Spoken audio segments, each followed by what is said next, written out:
You have a letter from prison from Jocelyn and Dorothy. Press 1 to accept. A Prison Letter, Episode 5. 9.5 years. Welcome back to A Prison Letter. I'm Jocelyn. And I'm Dorothy.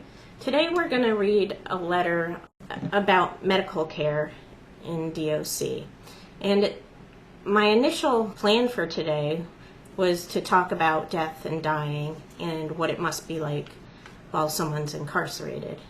But then I found this letter, and Dorothy is going through some dental pain of her own. So I thought let's see what our inmate's going through and what she's going through.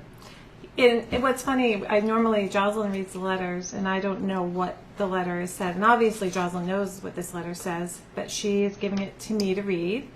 And so I'm going to do that. So here's a man who is serving 17 years in prison, and he says, today I want to talk about the subpar medical care that we receive while incarcerated. The punishment for my crime was supposed to be a 17-year commitment to the Department of Corrections. Well, my troubles began in 2007 while I was being housed at, can't say, but I awoke to severe pain throughout my left lower jawbone. Oh, crap.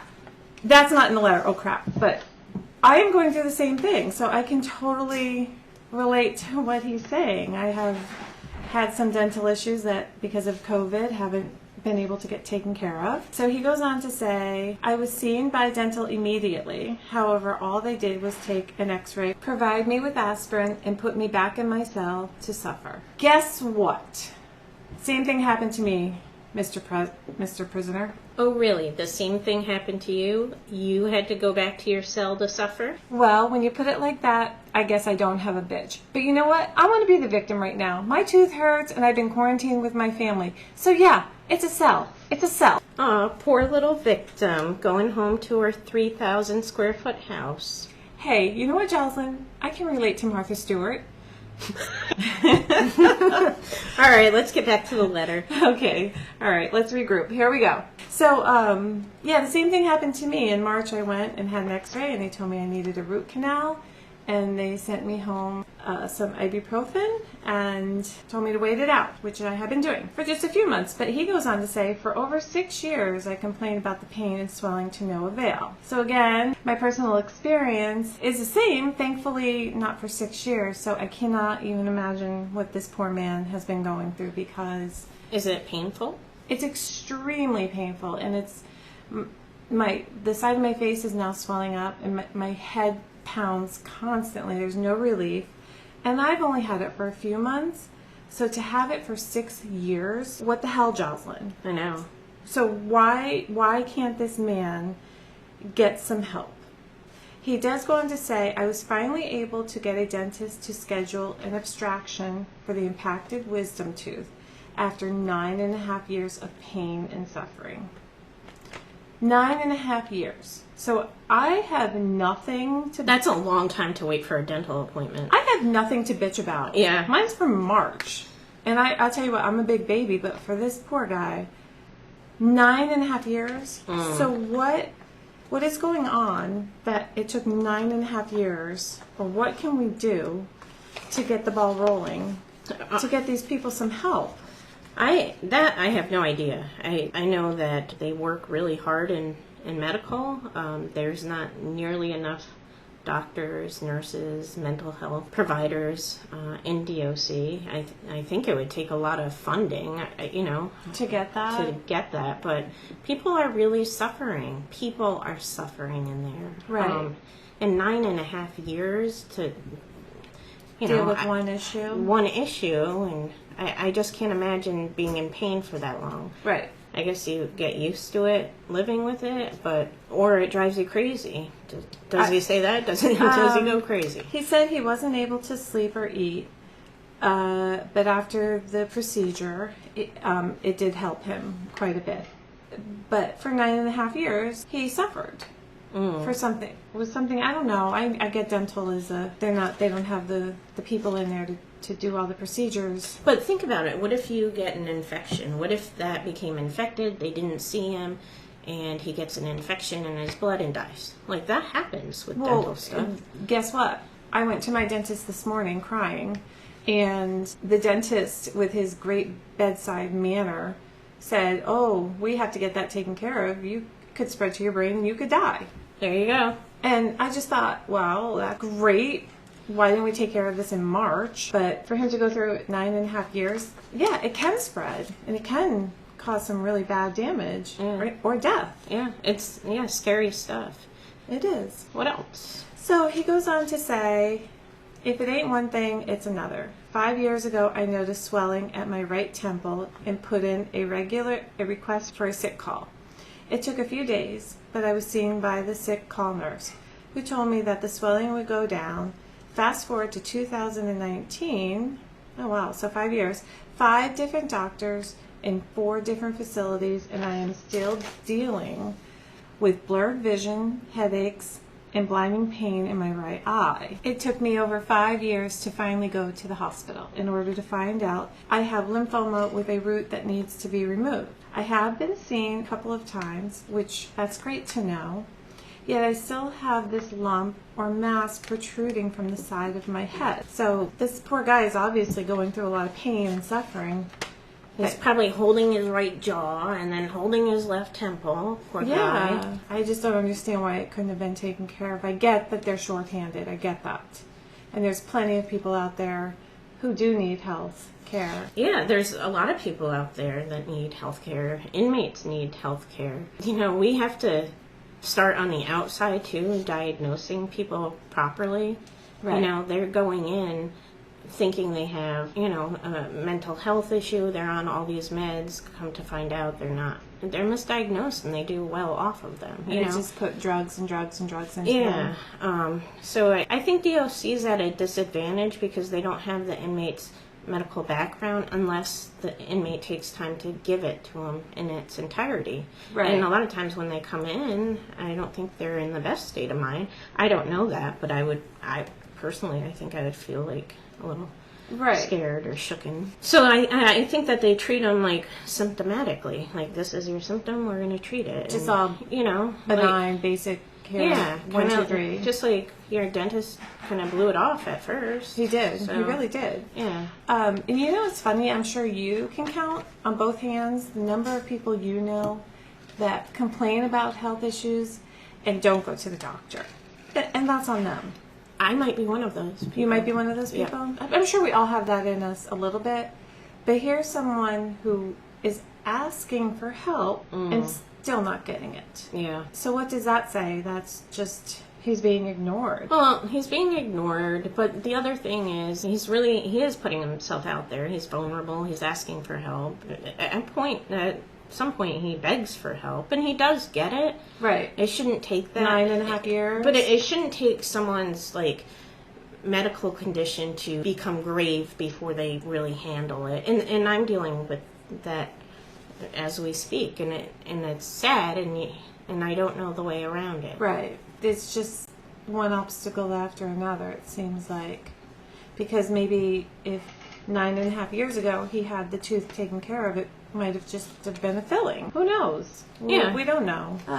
He goes on to say, it is a tragedy that more serious conditions go untreated. For example, he gives his cellmate's name, so I'm just going to call him my cellie. Took 4 years, he had been told that he has eczema, only to learn that it was skin cancer. So to think you have eczema and then to find out you have skin cancer, they diagnosed it as stage 2 when it was actually stage 4. He doesn't say who told his Mr. Cellie that it was skin cancer instead of eczema.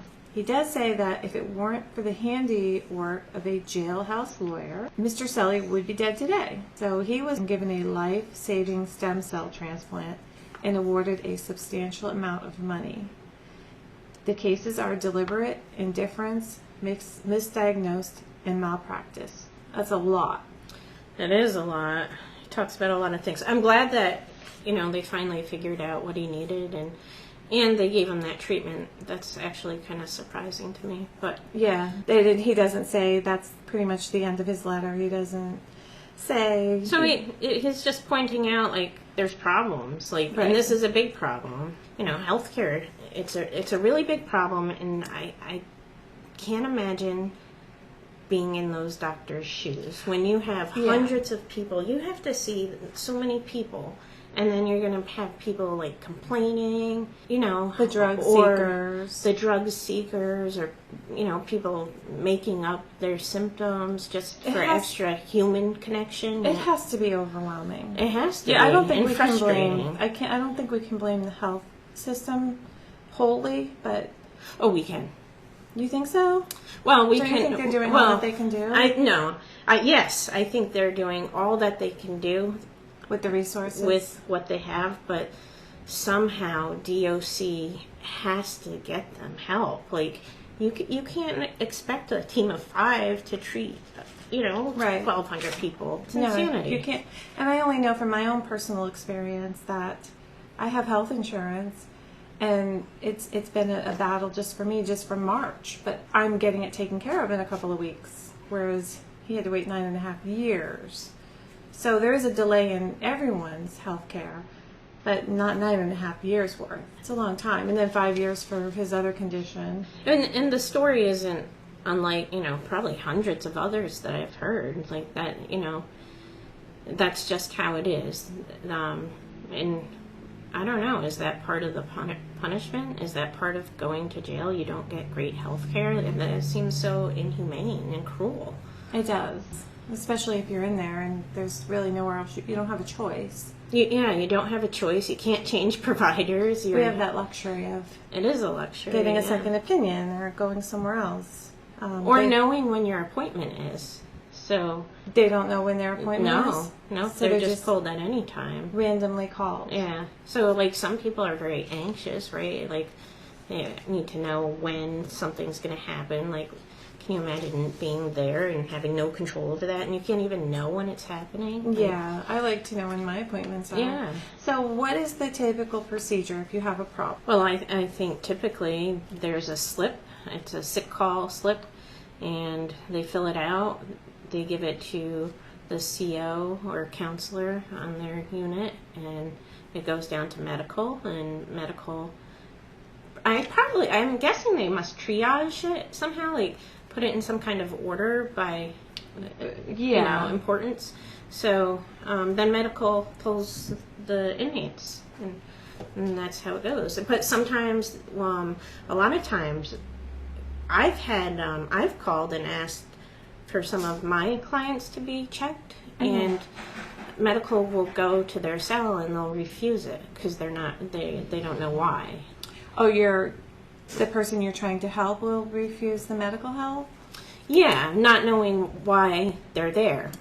Oh, So I see. if my clients are doing that and they know that medical is going to be coming down Right. to check on you, Yeah. can you imagine? I just could imagine a lot of people doing that. Like, no, I'm I not don't wanna going be now, seen. or I'm not going now. Right. Yeah. They don't want, and yeah, we don't know if he ever did that or not. I mean, he doesn't say he did that, but I mean, we don't know if maybe dental tried to see him and he refused. I don't know. Yeah, we don't know that. We'll assume not, because Yeah. we know medical care needs improvement in there. It's going to be a long fix, and So if they do put him in order of importance, I'm sure most of the inmates know this, and probably, if it were Probably. me, I would exaggerate because I would want to be seen. yeah, well, probably more people do that, I'm sure. And then, of course, when they go to see them and they see that's not the case, it makes Yeah. maybe a generalized opinion that everyone. Well, it's like the little boy that cried wolf. Right. Yeah, exactly. Yeah. So, yeah. I think there's, like, bigger issues in DOC and medical, and I while those are important and big issues, like, I've seen greater ones, like someone going in and at the time of their offense get in a car accident and have their leg amputated in DOC. And then Oh, wow. how do you go through that and not have your family support? And there's, like, definitely a psychological impact of losing a limb, having phantom pains, and, you know. Oh, of course. And I know anytime any of my family or friends have gone in for any kind of procedure, they have an army with them waiting to hear what the results are and to be there to support them. Yeah. And for them not to have any kind of support. I suspect it's sad. really lonely. It's got to be really lonely. But I do want to say that there are good things in DOC, because we know people die of cancer, people have long-term terminal illnesses, and they do have a hospice program, which I really like that. I like Oh, they do? Yeah, That's nice. I like when my clients are involved with it, because it's an opportunity for them to like care for another human being, especially at the time of their death, and just being there through that process and caring and loving for someone. I think they learn so much about themselves. So you mean you have other inmates that become the hospice care? Yeah, so they become like a CNA, and That's so nice. so when they get on full hospice, then they have a CNA, there 24 and hours. that definitely helps two people Yeah. that are doing it. Absolutely. That's And nice. so I don't know if it's at every prison, but definitely a couple of them. And I mean, I realize this is just kind of like the top of the dental, toothache, and things like that. I'm sure there's much more serious illnesses and problems. I'm sure there are, and I'm sure we have tons of letters about that. So because medical is such a big topic, maybe we should tackle it here and there. So Yeah. every once in a while, we're going to focus on a medical issue. Yeah, because Yeah. there are so many. Yeah. That's true. Yeah, and next time I want to find out what the inmate might know. Let's see if we can research and see what we can find out that the inmate might know about medical before they go in. So, That would be great to the know. inmate handbook, what does it actually say about medical, and what are the inmates saying is happening? And again, to get the perspective of a doctor or the nurses that work in in the prisons would be great. That would be If great. we could get some of those letters. That would be nice. great. I think PO they're Box 65, Waterford, Connecticut. 06385. Thanks for tuning in, and can't wait to read another letter. Thanks for joining us for another prison letter.